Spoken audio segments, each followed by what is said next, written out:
Assalamualaikum warahmatullahi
yang pertama di antara rukun wudhu yaitu kita harus niat.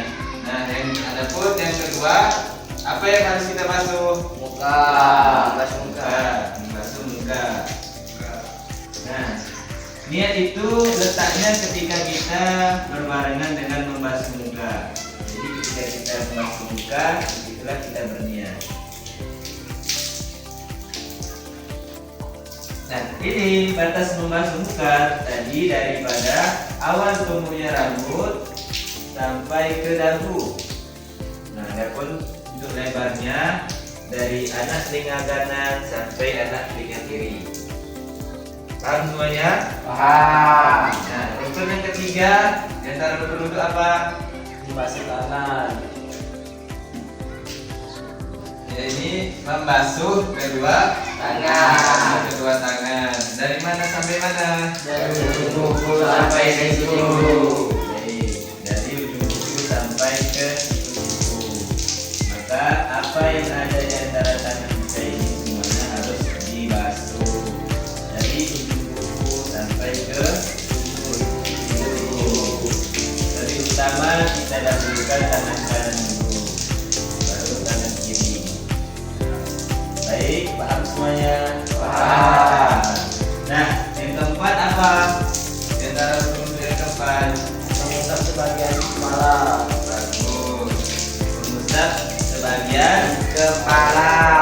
Mengusap sebagian kepala. Berapa kali? 3. Wajibnya 1 kali ya. Kalau mau mengambil sunnahnya baru 3 kali. Nah, rukun yang kelima yaitu membasuh kaki hingga mata kaki. Rukun yang kelima adalah membasuh kaki. Membasuh semuanya sampai ke kedua mata kaki. Ingat, kita dahulukan dulu yang sebelah Kanan. dan basuh yang sebelah kiri. Itulah dan pun yang keenam, kita harus melakukan dari awal hingga Akhir. dari niat, kemudian membasuh muka, kemudian kedua tangan, kemudian mengusap sebagian kepala, baru membasuh kedua kaki dan tertib. Oke, semuanya paham?